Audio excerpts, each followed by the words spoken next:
So there's some new blockbuster reporting from Rolling Stone magazine.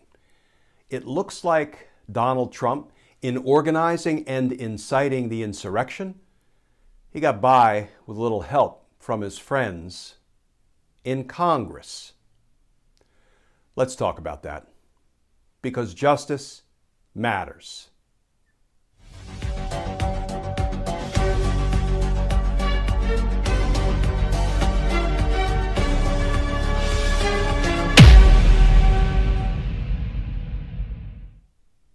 Hey all, Glenn Kirshner here.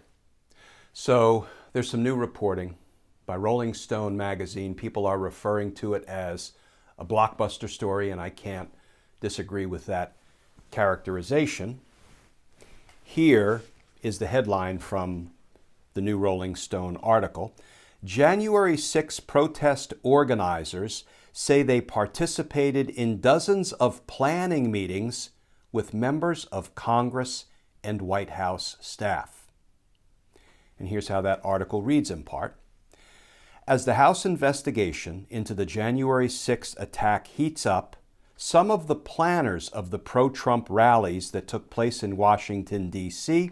have begun communicating with congressional investigators and sharing new information about what happened when the former president's supporters stormed the U.S. Capitol.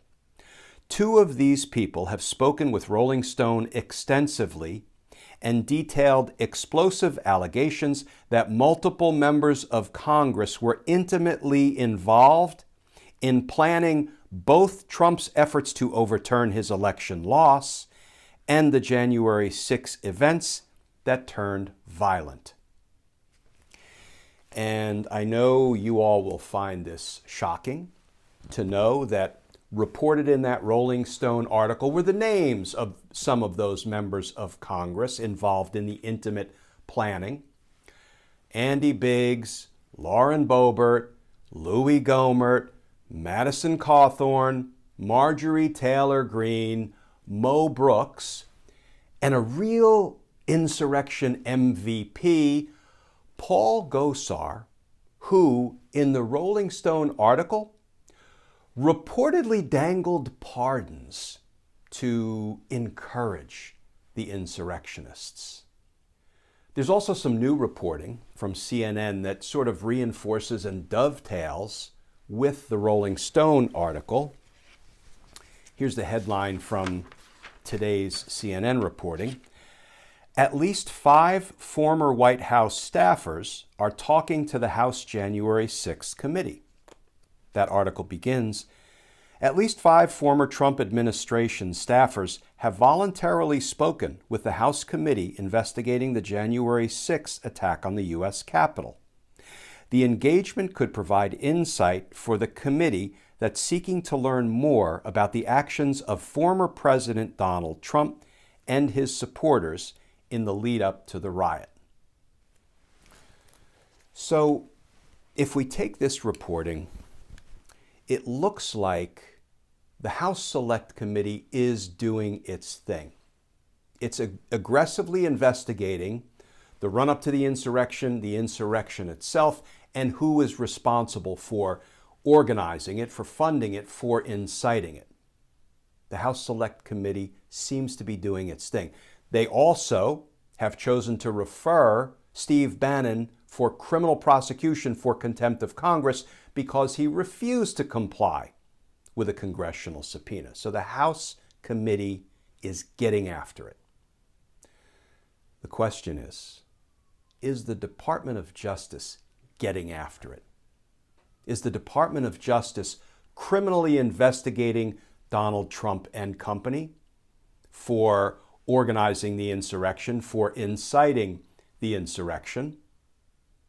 We know the FBI agents and the federal prosecutors at the D.C. U.S. Attorney's Office are investigating and prosecuting insurrectionists by the hundreds, the foot soldiers of the insurrection, the people who assaulted and attacked police officers, who breached the Capitol, who destroyed property, who hunted down members of Congress.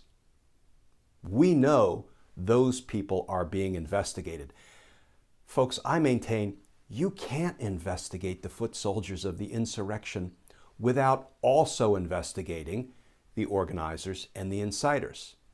It's not just implausible, it's impossible. You can't parcel out that piece from the criminal investigation. If it were me, you couldn't stop me from investigating the organizers and the inciters of the insurrection. And you know why? Because it wouldn't just be negligent to investigate the foot soldiers and not investigate and try to hold accountable the organizers and inciters, the people who put together and launched the attack. It wouldn't just be negligent. It wouldn't just be grossly negligent. It wouldn't just be reckless. It might even be worse than that. It might actually be criminal. And friends, you know I never go far without my big, ugly blue book of federal laws, the United States Code, and I want to refer to it again today in this video. And I want to talk about the crime of accessory after the fact, which I know we've discussed before. Here's how that statute reads, 18 United States Code, Section 3. Whoever, knowing that an offense against the United States has been committed, receives, relieves, comforts, or assists the offender in order to hinder or prevent his apprehension, trial, or punishment is an accessory after the fact and can be imprisoned for up to 15 years. So think about it, friends. If you know somebody has committed a crime against the United States, like inciting an insurrection, which Donald Trump inarguably committed, we saw it right there on TV, and you do anything to assist or comfort the offender, to help the offender avoid accountability, avoid being held responsible for his crime, avoid apprehension, trial, or punishment, you have committed a federal crime. Accessory after the fact.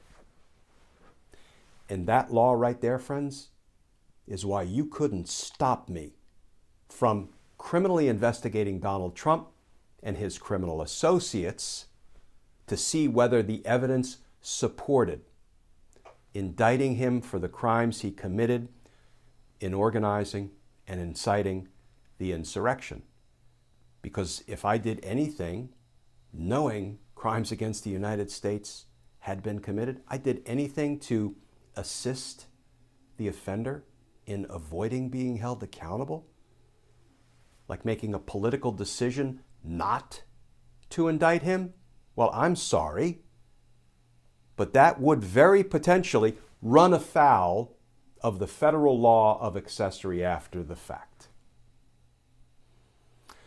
So I have to believe, I have to have faith that the Department of Justice is working quietly behind the scenes without us knowing about it, just as the House Select Committee is working to investigate the organizers and the inciters and to hold them accountable. I continue to have faith, although it's shaken at times. People say, how can you have faith? Well, for me, the faith is in the fight. And we will continue to take the fight to Donald Trump and company, until the fight is won, until justice wins out.